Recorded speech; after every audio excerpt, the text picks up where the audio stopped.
Vamos a pasar con nuestra queridísima mesa, con nuestras queridas nerds.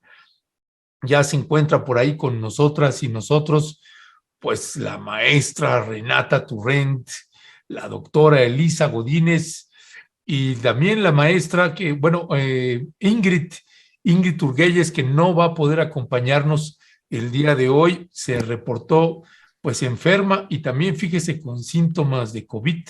Vamos a ver si no le pegó a Ingrid, tiene que ir a hacerse un chequeo porque tiene los síntomas pues muy, muy cercanos, parecidos al COVID. Ya veremos qué pasa. Se le fue prácticamente la voz, así que no podrá acompañarnos el día de hoy, pero ya está ahí la maestrísima Renata Turrent y a Elisa Godínez la veo un poquito entre la sombra y no, como que le falta ahí luz. ¿Cómo estás, mi querida Elisa Godínez, mi querida Renata Turrent? Muy buenos días, bienvenidas, chicas. Buenos días, qué gusto estar por acá y ojalá que Ingrid esté bien y hola a todo el auditorio. Hola, ¿cómo están? Renata, Ernesto, extrañamos a Alberto y le mandamos un abrazo a Ingrid para que se mejore pronto. Saludos a todos. Gracias, mi querida Elisa y mi querida Renata. Sí, tenemos dos bajas. Bueno, Alberto sigue ahí con el COVID y los síntomas que él tiene es que de pronto está bien y de pronto en unos minutos se le baja se baja muchísimo, pues, ¿no? Y luego otra vez sube y baja y así anda nuestro querido Alberto Nájar. Ya veremos si mañana o pasado mañana se puede incorporar nuevamente con nosotros aquí en Momentum. Y también a Ingrid le mandamos un fuerte abrazo, que todo vaya bien. Pues mi querida Renata Turrent, Elisa Godínez, pues hablando ahora sobre esta cumbre de las Américas, que el día de ayer también hubo una reunión ahí perniciosa del embajador de México, el embajador de Estados Unidos en México, Ken Salazar, así como el secretario de Gobernación y el secretario de Relaciones Exteriores de México, tanto Marcelo Ebrard como Adán Augusto. Ambos estuvieron en una reunión con Ken Salazar. Siguen las negociaciones, las gestiones parece ser que Estados Unidos, si algo sí creo que está haciendo, es que está haciendo todo lo posible porque el presidente López Obrador asista. Pero, pues, el presidente López Obrador, pues, digamos que, pues, donde pone el ojo, pone la bala y difícilmente se va a bajar de esa posición que tienen. Así que está generando esto, pues, más debate, más controversia. Renata Turrent, hay un posicionamiento soberbio, como es la costumbre de los Estados Unidos, un posicionamiento soberbio sobre la posible participación de Cuba y de Venezuela. ¿Cuál es tu valoración, Renata? Sí, bueno, totalmente. Y ahorita creo que todo el programa, por los temas que tenemos, me disculpo de antemano, pero será una constante ataque a los gringos. Pero a mí sí me gustaría empezar un poco, y quizá esto es obvio para la querida audiencia de Momentum, pero creo que es importante mencionarlo, porque de pronto en medios hegemónicos lo escucho mucho como esto de que es un berrinche de Andrés Manuel López Obrador, el hecho de decir no vamos a la cumbre y está dinamitando relaciones bilaterales. Y a mí nada más me gustaría empezar este tema diciendo que no creo por ningún lado, creo que cualquier persona que podamos hacer análisis político, y no lo digo de como se hacía el análisis político antes de esa élite, sino cualquier persona puede saber que el presidente López Obrador no hace política, generalmente no hace política con berrinches ni con ocurrencias, sino esto es una estrategia premeditada con la que se puede o no estar de acuerdo, pero que atiende a una estrategia de política exterior que no empezó ni ayer ni antier, sino que lleva construyendo y con la que ha sido congruente por mucho tiempo. ya lo hemos hablado en esta mesa, pero la política exterior de AMLO creo que se puede entender de manera muy clara en ese discurso de la CELAC, donde posiciona a México implícitamente como líder de América Latina y el Caribe y busca articularse para que de esa forma tenga más poder la región al negociar con Estados Unidos. Y esto es una materialización de esa propuesta discursiva que dio en la CELAC en ese discurso. ¿Esto con qué objetivo? También lo dijo muy claro y me da pena regresar a ese discurso, pero creo que es muy esclarecedor en cómo explica su visión de cuál es la posición de México, no solo hacia el sur, sino también hacia el norte, y es: vamos a unir América Latina y el Caribe para hacer un bloque negociador más fuerte con Estados Unidos, pero no para confrontarnos, sino para pedir que haya una integración de todo el continente, desde, por supuesto, una postura con más poder por parte de América Latina y el Caribe. Esto aunado, y lo digo porque creo que es importante para el siguiente tema que vamos a tocar, con un posicionamiento de soberanía, ¿no? De construcción de soberanía que había sido pues desmantelada o dejada a los poderes fácticos y en gran parte de Estados Unidos también por parte de los gobernantes neoliberales, ¿no? De que no creían en esto de la soberanía, y ahora López Obrador construye esta soberanía hacia adentro, política, energética y ahora alimentaria, en parte también para construir poder, para poder hacer frente a ese monstruo que tenemos como vecino del norte de Estados Unidos.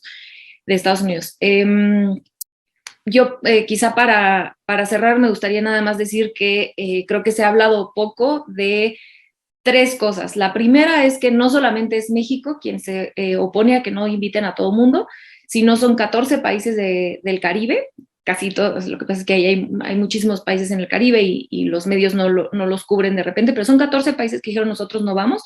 Además de los que sí se han dicho, que son Honduras, Bolivia, Ecuador y Argentina, que nada más se pronunciaron, y Chile ahí que se pronunció un poco de manera tibia, pero bueno, son muchísimos países. Entonces creo que eso es importante mencionar. Dos, que esto tampoco es un invento de López Obrador. Aquí nada más no quiero dar mal el dato, entonces volteo a leer, pero el canciller ayer dijo que esto es un acuerdo desde 2012 en Cartagena, el hecho de que todos estén invitados a estas cumbres, ¿no? Entonces no es así como de que de hecho, si no se invita a todos, Estados Unidos viola ese acuerdo de Cartagena, que México hoy también recuerda, ¿no?, a los gringos. Y número 3, que creo que también es importante para el siguiente tema, ya los estoy dejando picados con el siguiente tema, pero para el siguiente tema que vamos a hablar es la posición en la que Andrés Manuel López Obrador y el resto de los países en conjunto, estos 14 países del Caribe y el resto de América Latina, están poniendo a Biden ya de por sí, quien está en una situación compleja, porque tiene varios flancos abiertos, ¿no? Rusia, China, pues su fallida salida de Afganistán, que parece que ya que fue hace mucho tiempo, pero que debilitó muchísimo su gestión. Por supuesto, la economía, la inflación, tienen hasta desabasto de fórmula de bebés, ¿no? O sea, están igual que todo el mundo, pero en una situación económica muy compleja, pero que ha atentado o ha tenido efectos fuertes en su popularidad, y en el contexto, además de todo, de que trae ahí un pleito interno con las cortes, con los demócratas, con los republicanos, por Roe versus Wade, con el tema del título 42 de los migrantes. Entonces, adentro de Estados Unidos también hay un contexto muy complejo político, y que además de todo tienen elecciones en 5 meses.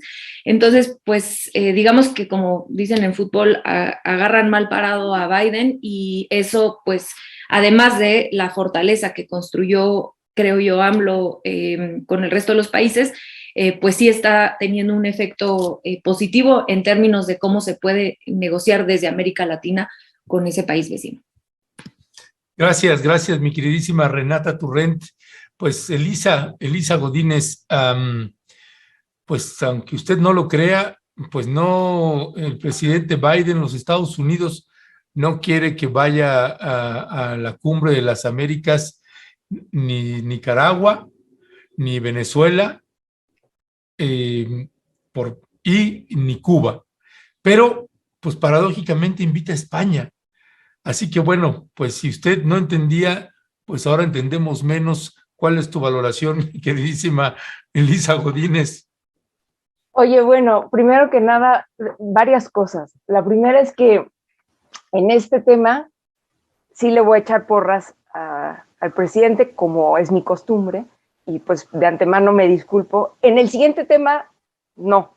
Pero bueno, para que luego no digan que somos tan parciales y demás. Bueno, eso Tan es lo López Obradoristas, muy los bien. obradoristas. Bueno, No, no, sí. es la primera aclaración. La segunda aclaración es que recuerdo que ¿qué habrá sido? Como por ahí no recuerdo si era 2 o 3 de mayo, que tuvimos, que fue martes, tuvimos mesa aquí, y yo dije a tu pregunta expresa de si todavía no pasaba, ¿no? A tu pregunta expresa de si López Obrador no iba a ir o estaba el riesgo de que no asistiera a la cumbre, y yo dije, no, sí va a ir, ¿cómo crees? Todo esto. Y por supuesto me equivoqué, ¿no? Naturalmente, porque bueno, no me interesa tener la bola de cristal, ni mucho menos, pero es importante esta aclaración, la pongo sobre la mesa, precisamente porque lo que yo pensé desde ayer que estábamos decidiendo el tema, ya que se decidió, es que, bueno, en primer lugar, lo que a mí me parece es que esta condición esta situación de la cumbre de las Américas representa a todas luces lo que yo considero es no solo el triunfo de López Obrador en esta pues disputa en la que se enfrascó por defender la no exclusión de los países de América Latina en este evento, y ahora sí que más que solo el triunfo el fracaso de Biden, ¿no? Y el fracaso en este sentido, el gobierno de Estados Unidos ante la presión, no solo de México, sino que fue secundada por otros países, precisamente para que fuera una cumbre, pues, no excluyente, ¿no? Recuerdo que ese 2 de mayo, cuando me preguntaste eso, o 3, ¿no? Dije, no, López Obrador no va a dejar de ir. A los pocos días dijo, no, bueno, si deciden que no vaya o no invitar a Cuba, Nicaragua y Venezuela, entonces yo probablemente no vaya. Y bueno, la primera vez que López Obrador pidió que se incluyera a todos, Brian Nichols, que es el jefe para las Américas de la diplomacia norteamericana, dijo que no esperaba que se invitaran a estos países, porque estos países estaban claramente violando la Carta Democrática de no sé qué, entonces no. Eso fue lo que dijo inmediatamente después de que López Obrador planteó la no exclusión. Cuando ya López Obrador dijo que no iba a ir, entonces la Casa Blanca le matizó y dijo, bueno, no, a ver, todavía no hemos invitado, todavía no hemos enviado las invitaciones, entonces que no panda el cúnico y entonces aquí espérense tanto.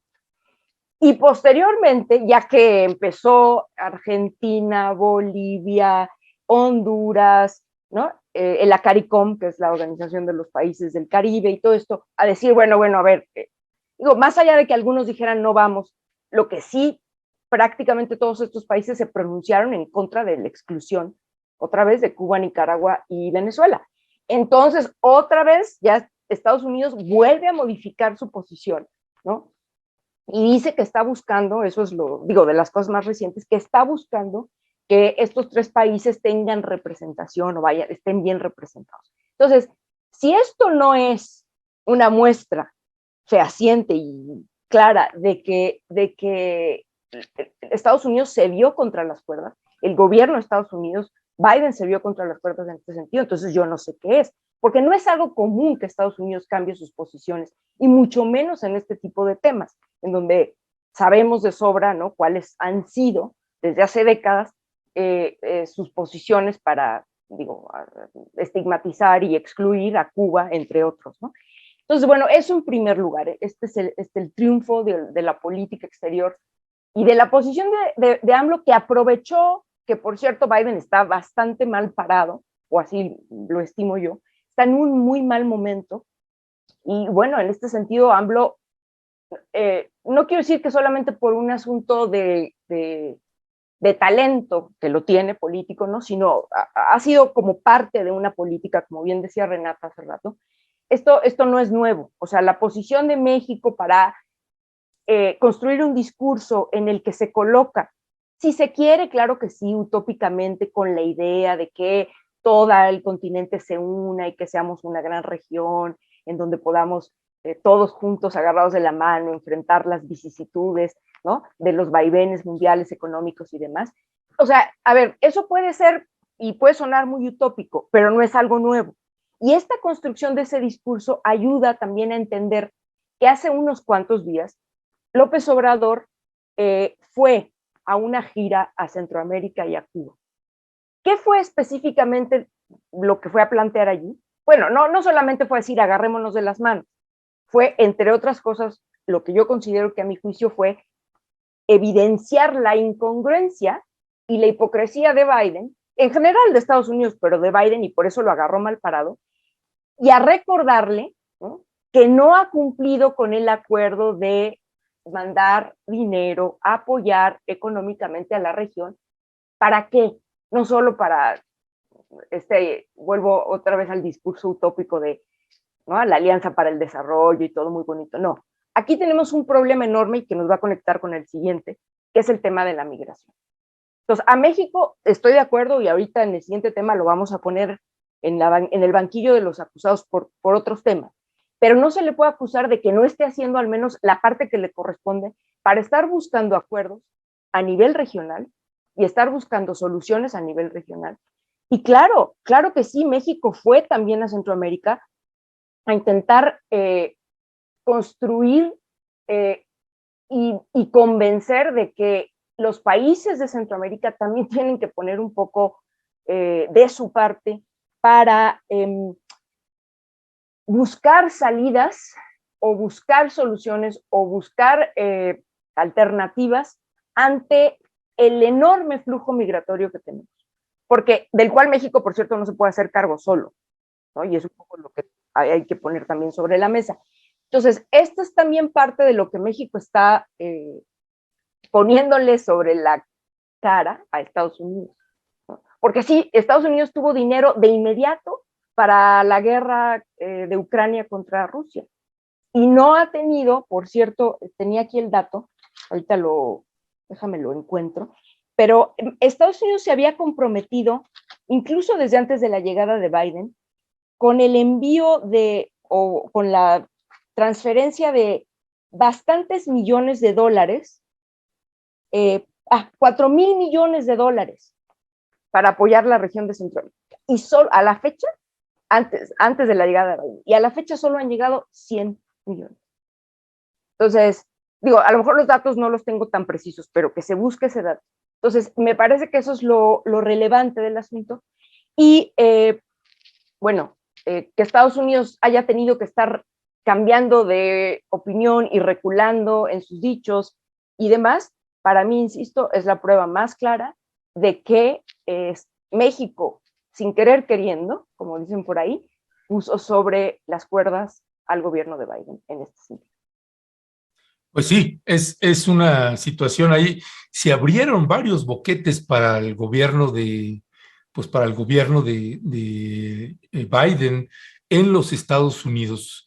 ¿Cuál es, desde tu punto de vista también, mi querida Renata, los ángulos que se abren aquí en México? Porque yo también quisiera, y en América, porque a mí hay un dato que me parece relevante y que no sé si decir que es histórico o no, pero nunca había visto a un presidente de los Estados Unidos que estuviera haciendo un intenso cabildeo y lobby a través de su embajador para que el presidente de México asista a la Cumbre de las Américas.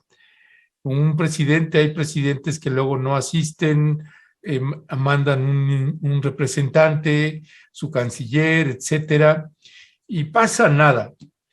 Pero en esta ocasión, a como tengo, esa es mi percepción, a como está colocado el presidente Andrés Manuel López Obrador a nivel continental, pues, pues esto hace ver también que la presencia del presidente, del mandatario mexicano, pues adquiere una relevancia pues inédita y que no veíamos, pues por lo menos yo no la recuerdo, tal vez con Lázaro Cárdenas haya llegado a pasar algo así, no estoy tan seguro, precisamente por la expropiación petrolera, pero pues es un caso inédito también. No sé cuál es tu valoración sobre este respecto, mi querida Renata Turrent.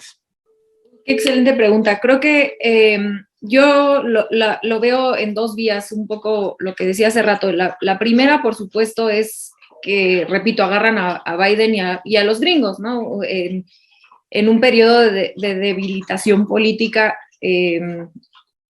desde Trump hacia el exterior, pero ahora con Biden también hacia el interior, ¿no? Los números de aprobación de Biden están en el suelo desde casi luego que entró al poder.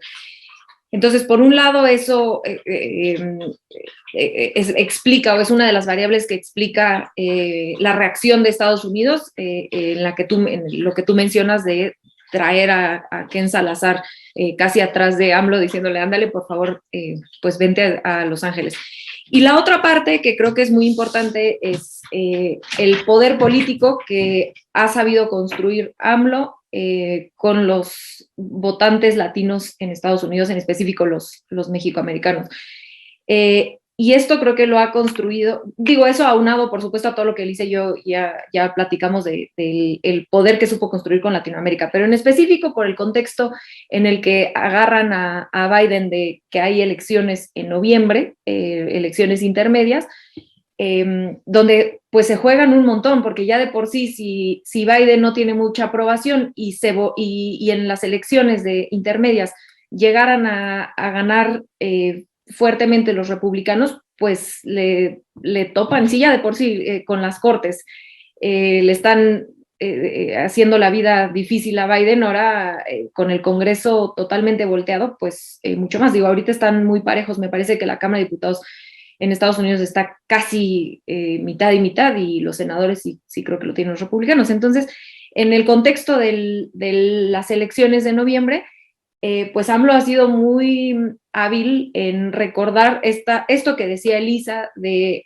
la inversión que habían prometido los gringos para el desarrollo en América Central, la reforma migratoria que se comprometió Biden en campaña con los y las migrantes. Número 3, yo diría, y ahorita lo vamos a ahondar más, pero la política migratoria trumpista que ha mantenido Biden durante estos casi 2 años de administración. Y 4, y creo que muy importante, es la politización de los migrantes mexicanos y mexicoamericanos que ha logrado tener AMLO en Estados Unidos. Y esto lo podemos ver en las 2 veces que AMLO ha ido a Estados Unidos, cómo mueve a la gente allá, ¿no? Entonces, sí, o sea, es innegable su popularidad allá. Entonces, eso, pues por supuesto que pone nervioso a Biden, pensando que los latinos en Estados Unidos tienen el poder de voltear una elección, y que después, en unos cuantos meses pasando esto, ¿con qué cara, cuando no ha cumplido ninguna de las promesas que se hizo en materia de apoyo a migrantes o de apoyo a la comunidad latina en Estados Unidos, pues con qué cara va a ir a pedir el voto para noviembre, ¿no? Entonces lo ponen en un jaque tremendo. Entonces para mí es entendible o explicable por qué Ken Salazar, ahora después de haber cabildeado en contra de la reforma eléctrica, ahora anda del otro lado ahí correteando a AMLO para que sí vaya a Los Ángeles. Pues sí, no, y es que además, fíjense, Elisa, Renata, tengo también la impresión de que es una terrible falta de lectura política, no solamente de Biden, sino la gente que está en su gabinete y en su administración, sus asesores, porque el financiamiento para la guerra entre Ucrania y Rusia, pues ahí sí está soltando pues unos cañonazos financieros, pero para atender, para apoyar a los países de Centroamérica, como lo ha estado solicitando el presidente López Obrador, para detener el flujo migratorio, pues no lo hace, y me parece que ahí pues se puede evidenciar a cielo abierto una falta de veras de una estrategia política integral que pues pueda darle una salida pues más digna no solamente a los migrantes, sino al propio Estados Unidos. Pero bueno, pues esa es la realidad, la que han asumido históricamente en el gobierno de los Estados Unidos. Si te parece, mi querida Elisa, pues pasamos a este otro tema que seguramente Renata estará muy contenta de abordarlo, y que tiene que ver pues con el presidente Andrés Manuel López Obrador otra vez y el presidente Biden. Una son las políticas migratorias de los Estados Unidos y otra las políticas migratorias de México. Uno, frente a los migrantes que cruzan desde Guatemala hacia México, que cruzan la frontera, o de Belice.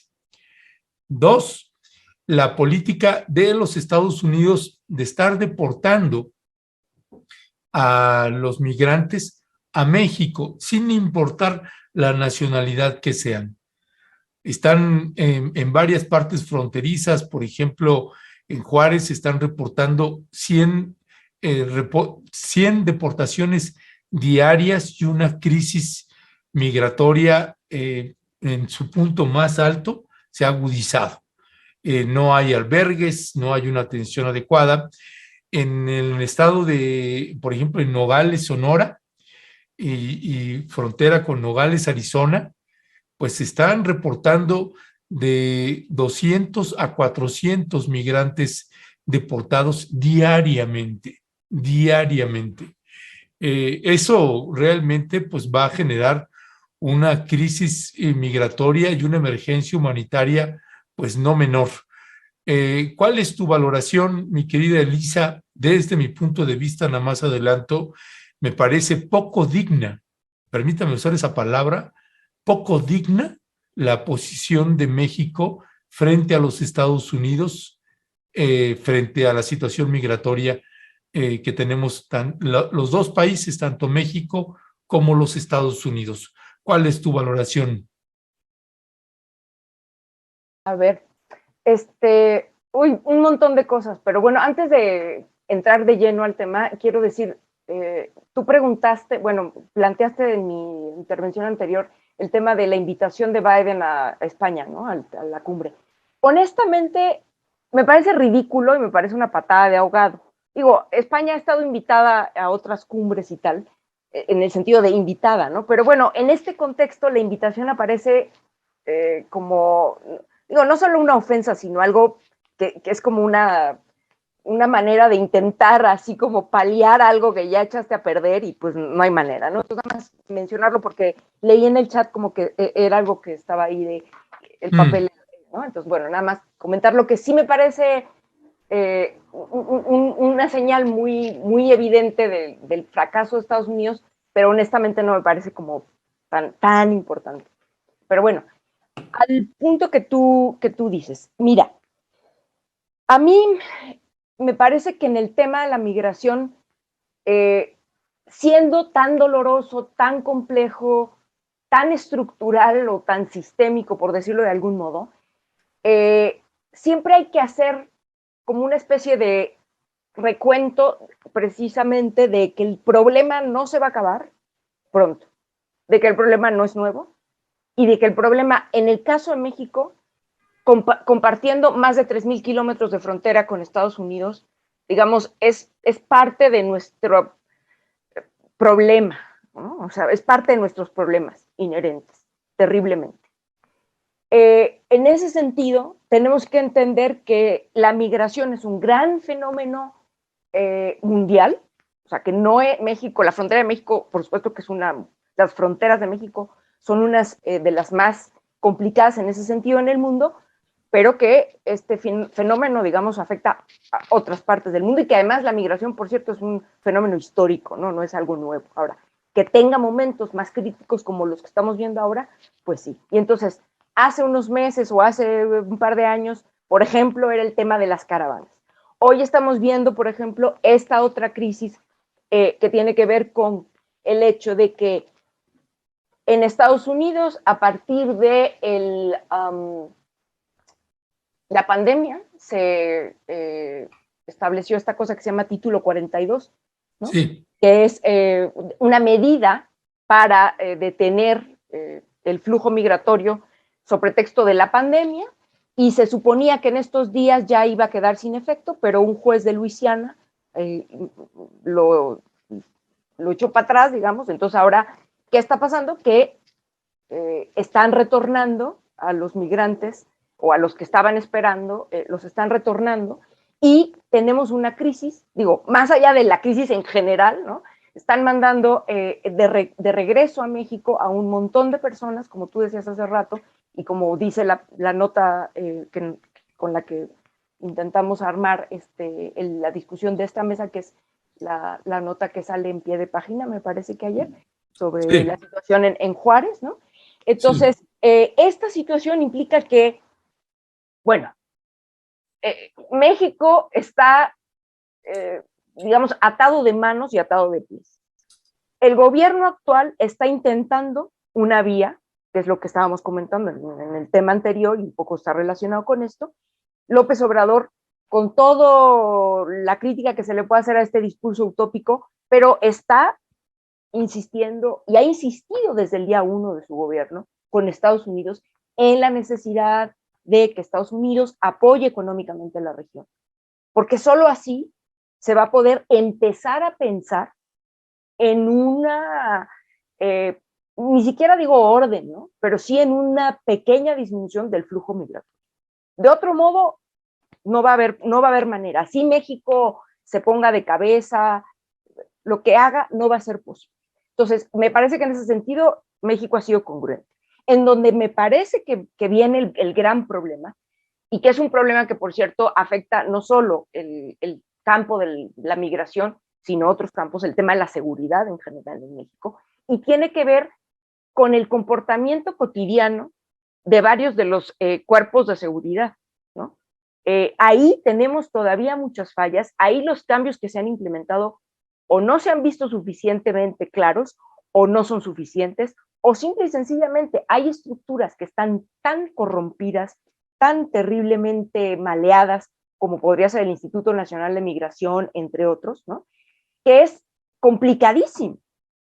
Eso por no hablar, o hablando también, de que muy probablemente también falte apoyo, sobre todo de tipo económico, a todas las organizaciones sociales y civiles, ¿no? Sobre todo en el caso de las fronteras, tanto sur como norte, que se dedican a atender a todos las y los migrantes que llegan a México, o la mayoría, ¿no? Que tienen albergues, que les... es decir, hay ahí, por lo menos yo veo, 3 actores diferentes, que es, bueno, el Estado mexicano con sus corporaciones, sus actores estatales, ¿no? Todos los actores civiles, religiosos y demás, que están atendiendo como pueden y que llevan muchos años, pues, pero que necesitarían más apoyo, ¿no? Que están siendo rebasados, esta crisis en los albergues, todo esto. Las instancias internacionales que también atienden a los migrantes en las fronteras, que tiene que ver con ACNUR y otras más, ¿no? Que también hacen una labor que yo creo que faltaría, que tuvieran mayor injerencia y como mayores apoyos, porque, digamos, lo que hacen, yo no soy especialista, pero lo que hacen no es poca cosa, pero debería de ser más. Y por otro lado, también un factor que no podemos negar, que es el conjunto de actores ilegales que también están metidos en esto. ¿Por qué? Porque no podemos negar que en este tema de la migración el factor tráfico de personas y demás está allí, ¿no? Y entonces los polleros y todo esto, ¿quién al final se beneficia de todas estas crisis? Desafortunadamente, esas organizaciones criminales son las que se benefician. Además de que se pone en más riesgo a las personas, en la medida en la que no se cierren las puertas, no se resuelvan, no se puede echar atrás, por ejemplo, ¿cómo se llama? Título 42, es muy complicado. Entonces, a ver, hay muchos factores sobre la mesa y lo que yo quería decir es, la paradoja de que no echen atrás este acuerdo título 42 sobre pretexto de la pandemia, y si uno voltea a ver a Estados Unidos, hace meses que pareciera que la pandemia no existe. Ya ni usan cubrebocas en muchas ciudades, las escuelas ya están hace mucho, ya volvieron, o sea, allá la pandemia prácticamente ya no existe, entonces no hay pretexto para eso. Es terrible la hipocresía de Estados Unidos en ese sentido. Ahora, hay un trasfondo político siempre en el tema de migración, o sea, lo decía Renata y para todos hace rato, en todo, pues, pero el tema de la migración es especialmente usado con fines políticos en Estados Unidos. Es uno de los favoritos y no hay que olvidar que tenemos en puerta este año elecciones intermedias en Estados Unidos, en donde, por cierto, a Biden y al Partido Demócrata no les pinta nada bien. Y entonces, claramente, el tema está usado en ese sentido, cada vez, ¿no? O sea, siempre hay una manera de agudizar ahí el discurso, las medidas, ¿no? Para ganar en ese sentido, ¿no? En el terreno político electoral. Entonces, siempre va a ser un tema en las elecciones, una moneda en las elecciones. Entonces, no hay que olvidar que esto también se inscribe en ese contexto. Y bueno, lo más grave que yo diría es que, aunque el gobierno mexicano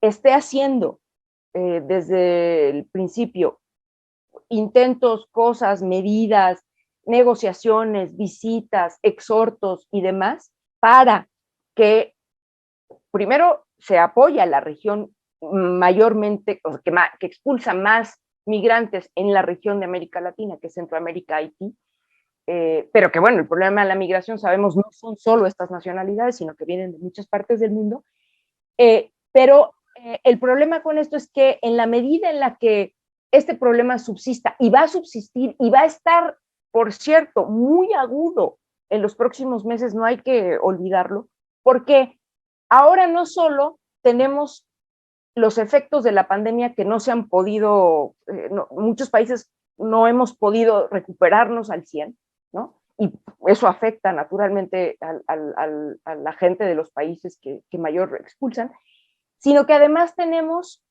una situación económica muy complicada, con una crisis inflacionaria que también va a causar grandes problemas en ese sentido. Y gravemente, pues, se pone en más riesgo a las personas, crece el tráfico de personas. Fíjate, nada más voy a decir estas cifras que me enchinaron la piel. 234,000 detenidos inmigrantes sin papeles en abril. ¿Cuántos? 234,000. Nada más en abril detenidos en Estados Unidos. Y expulsados por el tema del título 42 son 94,000. O sea, desde que empezó la pandemia, Estados Unidos ha detenido a 2 millones de personas migrantes en su territorio. Esto es una locura. Y hay que entonces dimensionar esta situación. Y ahí la dejo para no clavarme más. Pues yo me estoy saboreando a ver qué maroma se va a echar ahorita nuestra queridísima Renata Turrent con todo y la fotografía que tiene ahí arriba, porque, pues bueno, entiendo la parte de los Estados Unidos, la que nos está contando Elisa, pero la parte de lo que México tendría que asumir, permitir o no permitir con los Estados Unidos. Tenemos un presidente, pues sí, muy echado para adelante, cumple las Américas y estos retos que ha estado enviando al presidente Biden, pero en el tema migratorio, yo tengo ahí muchas críticas también con el papel de la Guardia Nacional con respecto de los migrantes en México, que Elisa no lo comentó, pero ahorita la vamos a agarrar porque no la voy a dejar ir por ahí. Renata Turrent, ¿qué decir al respecto? Bueno, A mí me gustaría empezar, sobre todo porque es un tema que me duele el corazón porque trabajé muchísimos años en Estados Unidos, en específico en Los Ángeles, con migrantes mexicanos que pasaron cosas terribles a su llegada. Me tocó ver gente jóvenes deportados a México que llevaban viviendo toda su vida allá y ni siquiera hablaban bien español. En realidad es un tema que es pues muy doloroso y creo que es importante siempre empezar este tema hablando de que los migrantes son seres humanos que han pasado por situaciones inimaginables en sus países y por eso migran. La gente no migra nada más porque sí, no en esas masas y no en esas condiciones. Y que, bueno, lo abrumador y lo estructural del problema, que a veces parece que no podemos ni pensar en cómo resolverlo, pues no nos olvide, no nos deje olvidar lo humano de la gente, ¿no? Que está migrando y por lo que están pasando. Eso siempre lo primero.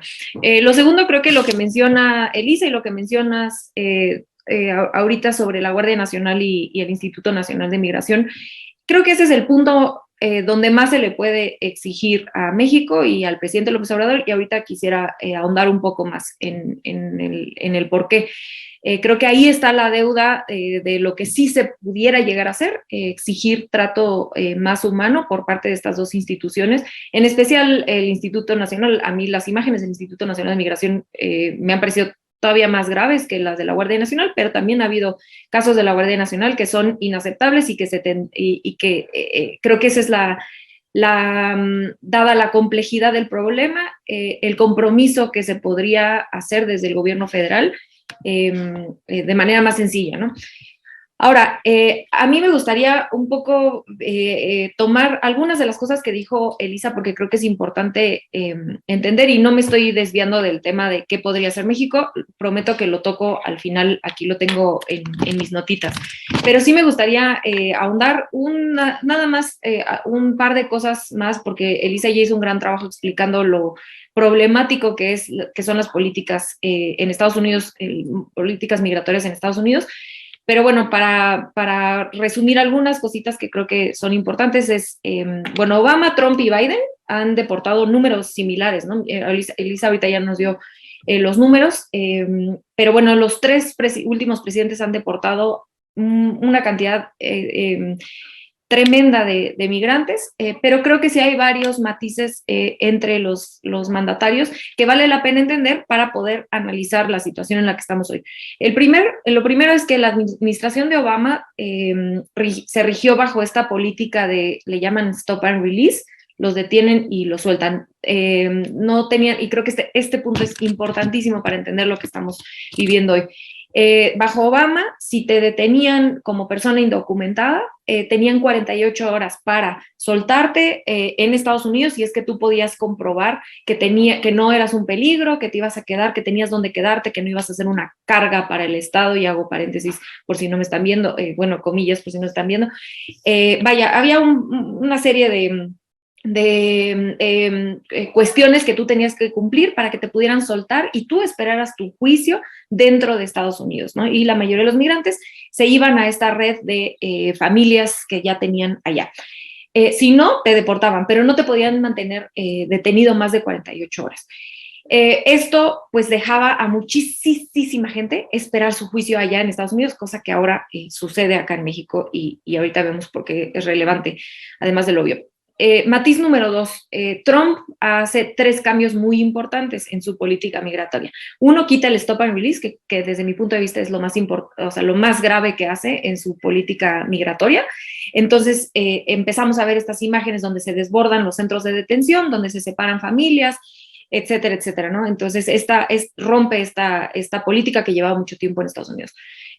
La segunda parte que hace Trump es que crea esta política migratoria del terror. Yo recuerdo cuando entró Trump, yo todavía vivía allá, y llegaban los agentes de ICE, que es la policía migratoria, al centro de Los Ángeles, cosa que durante Obama, y no estoy defendiendo a Obama es del tremendo, ¿no? Pero claro, este sentimiento de terror por parte de los migrantes, de ver llegar agentes de ICE al centro de Los Ángeles, y digo, eso en Los Ángeles, ¿no? Supongo que en el resto del país y en los estados republicanos quizá era incluso peor, pues causaba un terror.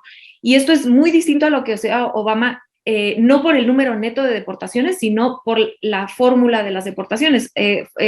Obama deportaba los malos migrantes, ¿no? Entre comillas. Entonces tenía este sistema meritocrático de cómo hacerle para ser un indocumentado que nunca te deporte, ¿no? Pórtate bien, ve a la escuela, trabaja, etcétera, que tiene sus problemas y etcétera, pero sí creo que en términos de sentimiento de seguridad dentro de Estados Unidos para los migrantes indocumentados, pues sí es un cambio muy importante a que de pronto llegaran los agentes de ICE al centro y te pescaran ahí en tu trabajo. Y número 3, lo que ya mencionó Elisa, el título 42 por COVID. Ahora, ¿qué pasa con Biden? Bueno, Biden llega toma la administración con un flujo migratorio mucho más, muy distinto al que tenía Obama o incluso con el que empezó Trump por estas políticas públicas que implementa Trump. Donde muchos de los migrantes están esperando en México su audiencia, y bueno, ¿no? El título 42 lo acaba rematando.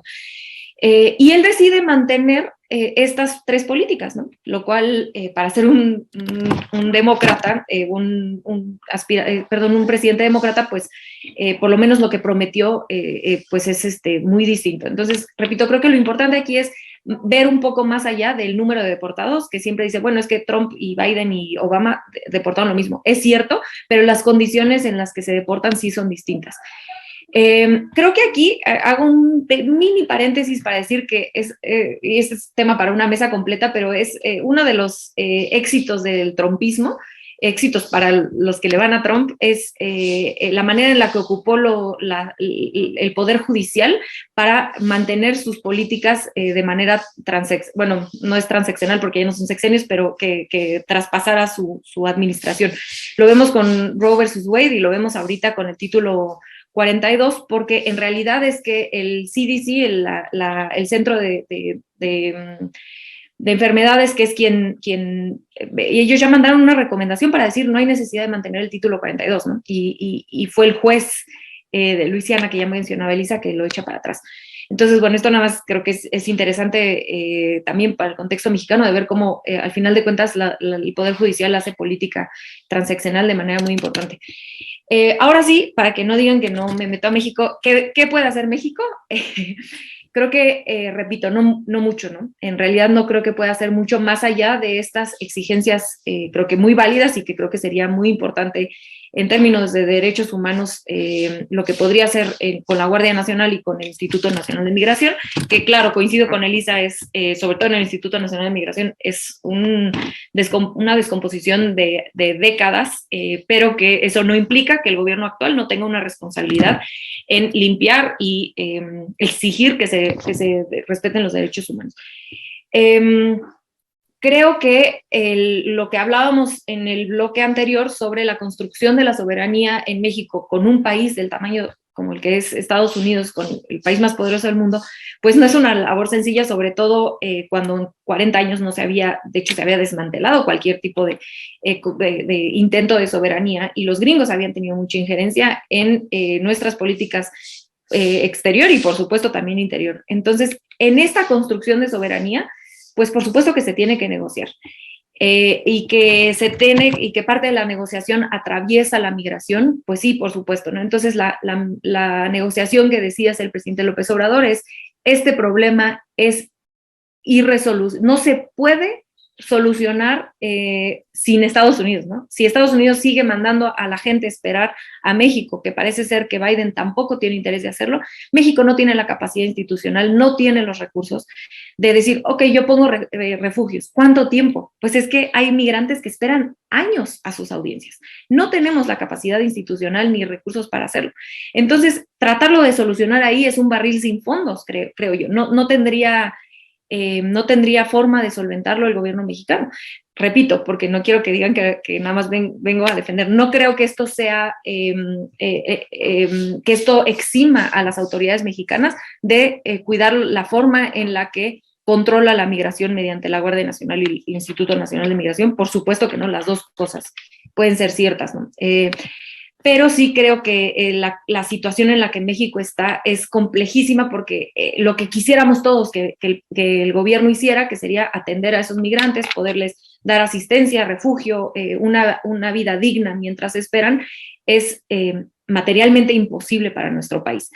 Y bueno, quizá lo que yo haría, digo, es muy fácil decirlo desde aquí, mi casa, nada más con mi fotito aquí, ¿no? Pero bueno, quizá lo que yo trataría de negociar sí sería que se echara para atrás el stop and release, por lo menos para compartir, dado que ya tenemos estos migrantes que están esperando acá, quizá esa política pública donde los migrantes podían esperar su audiencia allá, pues sería lo que podría liberar un poco. La verdad lo veo muy difícil que lo quieran aceptar, es algo que puso Trump, pero que a los demócratas también les encanta, entonces veo difícil que eso se pase, pero esa sería la negociación a la que yo más le apostaría, en términos de política exterior e internamente, por supuesto. Pero Renata, ¿me estás diciendo que el gobierno de Andrés Manuel no puede hacer nada? Pues creo que tiene poco margen de acción, más allá de comprometerse o exigir o castigar el maltrato que hemos visto por parte de la Guardia Nacional y el Instituto. O yo te la devuelvo, porque genuinamente ayer me dormí a las 12 de la noche pensando qué más podríamos hacer con los recursos que tenemos, porque repito, no aceptar, no aceptar la deportación, que los deporte al país de origen si quiere, pero no aceptar pues la entrada. Pero ¿no crees que si hiciera, o sea, si los deportara a su país, es un poco regresarlos a las situaciones de las cuales corrieron? No sé si los migrantes prefieran esperar aquí con todo y todo a esperar en sus países de los que huyeron así. No lo sé, no tengo la respuesta. Creo que es o sea, creo que para México sería más sencillo lavarse las manos así, aunque claro, implicaría una confrontación tremenda con Estados Unidos, lo entiendo, ¿no? Y por eso mencioné lo de la construcción de la soberanía. No, es claro que es parte de lo que están negociando para poder tener cierta rectoría en otros ámbitos de soberanía, pero no estoy segura para los migrantes si preferirían esperar aquí con todo y todo. No lo sé, no lo digo con toda honestidad, no lo sé. Pues a ver qué dice Lisa Godínez. Yo nada más quisiera traer a cuenta un personaje que creo que vale muchísimo la pena pues también tocar. Y no sé si tenemos por ahí la imagen ya, pues el titular del Instituto Nacional de Migración, que la última vez que lo vimos, que apareció a cuadro, pues fue en la mañanera para disculparse por decir que deportaría a los migrantes incluso a Marte si fuese necesario, y que pues le llovieron las críticas. Ese es el titular del Instituto Nacional de Migración, ¿no? Ese es Francisco Garduño, quien trabajó por 11 años en la PGR, ¿no? Bueno, pues, ¿qué decir al respecto? Por ahí veía a Elisa ahorita mientras escuchaba a Renata, decía, sí, no, sí. En fin, a ver, cuéntanos, Elisa. Es que soy barrio de Renata y estaba apoyándola. No, es que, mira, la pregunta de qué es lo que tendría que hacer México, honestamente yo ahí sí estoy con mi compañera, que no tiene mucho margen México. O sea, ¿cuál es el margen que tiene México de hacer cosas? Es súper corto, súper poquito. Ahora, eso no significa que yo justifique el abuso que cometen algunos miembros de estas corporaciones. Por supuesto que no lo justifico y por supuesto que querría que se les castigara. Y por supuesto que lo que espero es que México tenga capacidad, ahí sí, en ese sentido, un poquito más, si se piensa desde el punto de vista de la soberanía, ¿no? Que esas fuerzas del orden realmente respondan a los intereses de México y no a los intereses impuestos de un vecino tan poderoso como el que tenemos. Claro. Ahora, más allá de eso, está muy difícil el margen de acción que tiene México.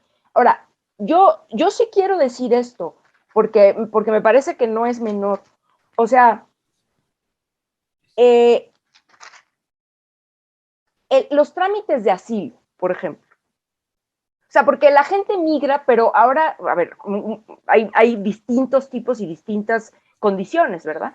migran por cuestiones económicas. ¿Cuál es ahora, bueno, en los últimos años, la vía, entre comillas, más segura o entre comillas, que se les dice y que la gente empieza a ver que puede ser la vía? Bueno, refugio, asilo, etcétera.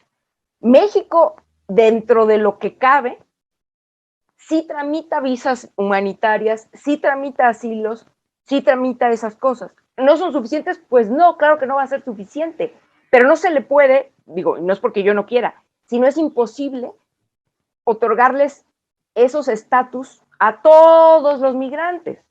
Ahora, eso por principio. En segundo lugar, lo que decía Renata, y ahí es donde yo le decía, sí es cierto. Tú decías, y con razón, Ernesto, es bueno, México, ¿por qué tiene que aceptarlo todo? México podría decir, no, señores, nosotros no aceptamos que se regrese a ninguna persona migrante al territorio mexicano. Que Estados Unidos los mande a sus lugares de origen. Y claro, eso sería, como dice Renata, pues lo mejor que nos podría pasar en el sentido de nos quitamos un poquito del problema. El asunto aquí es que se nos olvida otra cosa. Las personas migrantes no es que antes no tuvieran, pero ahora tienen visiblemente mayor capacidad de agencia. Ya se organizan, ya incluso reclaman, o sea, y no porque antes no lo pudieran hacer, sino ya ahora es más visible. El fenómeno de las caravanas no es algo que viéramos hace años, es relativamente nuevo en términos históricos, como también es relativamente nueva en términos históricos la protesta que ejercen cotidianamente, y hemos visto varios episodios de protestas en Tapachula y en muchos lados, ¿no? En donde dicen, oigan, no nos pueden mantener aquí por meses, diciéndonos que ya mero, que quién sabe o que no sabemos, y los tienen en condiciones terribles. Ahora, tampoco hay que olvidar que, por cierto, el tema de la espera, ¿no? Jugar con la espera es un arma política. El tema de la espera, ¿sí? También es una estrategia, es una técnica de gobierno, tanto allá como acá y como en todo el mundo. Digo, como muchas otras técnicas, pero me refiero, y cuando digo técnicas no quiero que suene a frialdad, pero es un hecho. Se juega un poco también allí con la expectativa de la gente, y Estados Unidos ha tenido también gran responsabilidad en esto, porque la gente no se quiere regresar a sus países de origen. O sea, veamos el caso de muchísimos migrantes haitianos. Ya salieron de Haití y fueron a trabajar por muchos años, por cierto, no uno o dos, bastantes más, a Sudamérica. Juntaron su lanita y ahora pueden, fíjate tú, se pueden dar el lujo, y digo, no lo digo de mal, sino, ¿quién puede vivir de sus ahorros, ¿no? Durante meses esperando, o hasta, incluso años, pero vamos a ponerle meses. Están esperando a ver si Estados Unidos les resuelve los trámites de asilo, de refugio, de todas estas cosas. Entonces, lo que quiero decir con esto es que también hay una cosa que ha cambiado en tiempos recientes, ¿no? Si uno lo ve desde el punto de vista histórico, y es, insisto, la capacidad que tienen los migrantes. No quiero decir que todos tengan las mismas condiciones de los migrantes que vienen con ahorros. Unos vienen en condiciones terribles, sobre todo los de Centroamérica, ¿sí?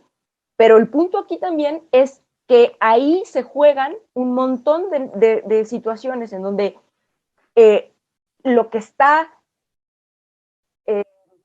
como moneda de cambio y con lo que se juega terriblemente es con la esperanza de la gente. Esperanza me refiero a esperar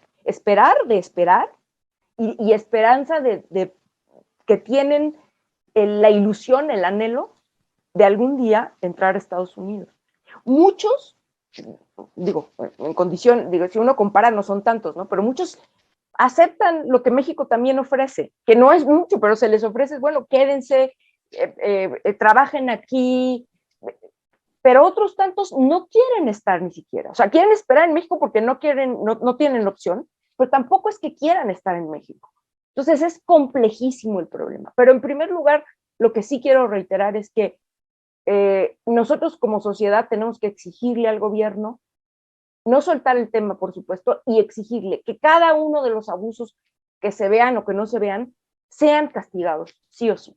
Eso es lo que, digo, suena poco y lo que sea, pero a mí me parece que es importante estarlo denunciando.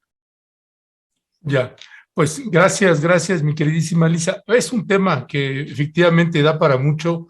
Si decimos, si yo digo, pues que no acepten, que no acepte México, pues que bajo este título 42 que le permite precisamente pues a las autoridades migratorias y no solamente a la federal, sino a las estatales, también expulsar inmediatamente a cualquier migrante sin ningún proceso previo, sin que se le dé oportunidad de solicitar asilo, nada. Simple y llanamente se les expulsa de manera inmediata, sin ningún mecanismo legal o jurídico que le dé protección a migrantes, sea los que vienen, los que entran por la frontera sur de los Estados Unidos a través de México o los que entran a través de la frontera norte de los Estados Unidos con Canadá.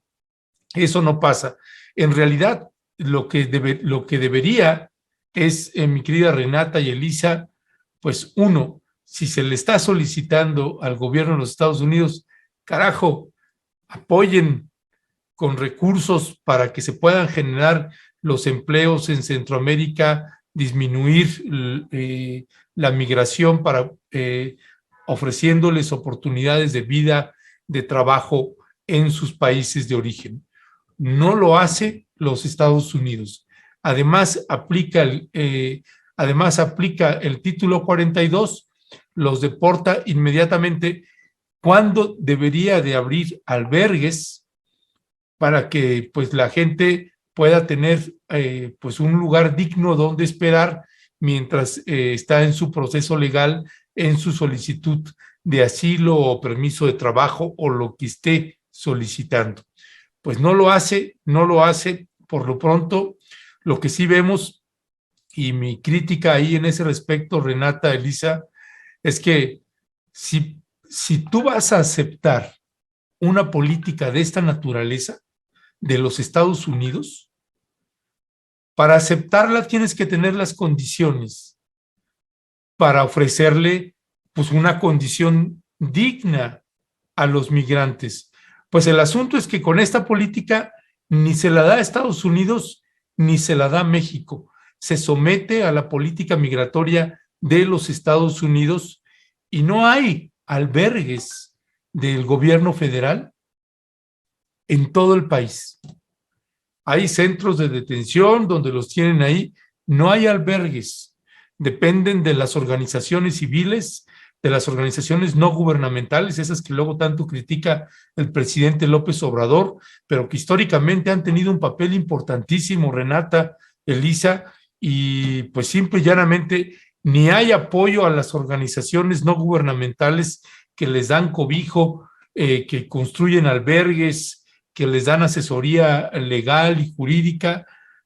Pues no hay ni apoyo, sino más bien son críticas a estas organizaciones y además, pues no construyes, no tienes las condiciones para recibir a los migrantes y más en una cantidad tan importante. Por tanto, quedan en una condición de precariedad extrema y además tienes los tiburones ahí, que es la gente de los cárteles que está a la caza precisamente de estos migrantes. Para cerrar, ya nos tomamos muchísimo tiempo. Un minuto, Elisa, un minuto, Renata, para cerrar. ¿Con qué cerrarías, Renata? Sí, me dejas pensando algo importante. Creo que parte de la negociación que México podría hacer, podría atravesar en no solamente pedir recursos para Estados Unidos, como sí hace el presidente, para los países centroamericanos, que aparte aquí tenía yo en mis notas y se me olvidó mencionar, también pedimos dinero para Centroamérica, pero Haití está en un problema gravísimo y de pronto no incluimos a ese país hermano en estas negociaciones, ¿no? Y sería importante hacerlo por el flujo de migrantes haitianos. Pero me dejas pensando algo que creo que podría ser parte de la negociación, podría atravesar pedir estos recursos para que mientras los migrantes esperan en México, pues Estados Unidos apoye para que esas organizaciones de la sociedad civil, la iglesia, o incluso mejor que el Estado mexicano pudiera construir estos albergues, pues también los gringos se hicieran cargo, por lo menos económicamente, de esto, y eso incluso sería un incentivo para ellos para acelerar los procesos migratorios en Estados Unidos, ¿no? Si tuvieran que estar apoyando con cierto porcentaje de ese dinero. Creo que es una buena propuesta de lo que se podría hacer desde el gobierno federal, pero yo sí insisto o me mantengo en mi opinión que no creo que, que México haya tenido la opción, en realidad la verdadera opción de decir no pueden esperar aquí, que se regresen a sus países, y dos, y más importante, que los migrantes preferirían estar allá que aquí. Ya, gracias Renata. Pues bueno, déjeme nada más para despedir también, Elisa. Dice María Guzmán, ¿no? Me cuesta trabajo mencionar que acá entre los latinos usamos esa del cangrejo para no apoyarnos, y eso se ve aunque nos salga, aunque no salga, ¿no? Y luego dice, perdón que se me movió el texto, pero lo que está planteando María Guzmán, nuestra queridísima María Guzmán, que ella vive en Los Ángeles, precisamente, o en un condado cerca de Los Ángeles, dice, pues es que lo ideal, deberían de hablar, dice, deberían de hablar la realidad de lo que en verdad pasa con eso del asilo político y las demás visas para todos los países se otorga de forma diferente. Pues son parte de los comentarios. Elisa Godínez, ¿con qué te despides? Uy, no, bueno, me es muy complicado cerrar así con una cosa, pero voy a decir una utopía, como esas como que no van a ser, pero sirven para caminar. Si yo estuviera en el gobierno mexicano y tuviera posibilidad de plantear alguna idea o no sé, decirle ante alguien, diría, bueno, a ver, Estados Unidos, que tantas organizaciones tienes gubernamentales y también no gubernamentales, pero con dinero oficial, pues con dinero público, que se financian para apoyo en el tercer mundo, como le llaman y demás. Bueno, yo pediría que en lugar de financiar a organizaciones como Mexicanos contra la Corrupción y esas cosas, ese dinero lo mandaran ahora sí que verdaderamente a las ONGs que sí hacen un trabajo importantísimo. Sí, eso es lo que yo propondría. Digo, ya sé que suena utópico y hasta probablemente ridículo, pero si ese es el dinero, ¿no? O las inversiones que tanto dicen que hacen, ¿no? Privadas y que van a hacer en Centroamérica, bueno, que ese dinero lo podrían perfectamente apoyar, invertir en apoyar, perdón, a estas organizaciones, tanto en la frontera norte como en la frontera sur y a lo largo de México, que son las que realmente se rifan para apoyar a todos estos miles y miles de personas que están buscando un futuro más digno. Ya, pues gracias, mi queridísima Elisa Godínez. Pues sí, son muchos ángulos, ya estaremos comentando más sobre estos temas.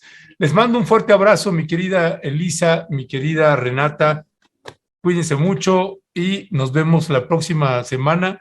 Les aviso además que ya me confirmó Ingrid que sí salió positiva en COVID. Así que, pues, vamos a ver, ojalá y no le pegue fuerte. Afortunadamente se ve una mujer sana, joven, delgada. Así que, como me dice el doctor, mi doctor House, que es el doctor Víctor, dice, mira, dice, si estás delgado, si no tienes comorbilidades, la llevas de gane frente al COVID. Así que bueno, pues le mandamos los mejores deseos a nuestra querida Ingrid, también Alberto, que se mejore. Renata, Elisa, abrazo. Un abrazo y qué bueno que se pueda debatir. Acá en el chat nos andan diciendo que varios insultos, algunos he contestado yo con mucho respeto, pero es bueno debatir, es bueno el debate. Y estamos debatiendo diferentes puntos de opinión con mucho respeto con Ernesto, como lo hemos hecho en muchas ocasiones, y eso es algo positivo para la vida pública. No hay una respuesta sencilla en la migración, entonces yo pues celebro que hayamos debatido acá. Besos a ambos y a todo el auditorio con mucho cariño. Gracias Elisa, Renata, nos vemos la próxima. A Alberto y a Ingrid, por favor, que se recuperen muy pronto y besos a todos. Gracias.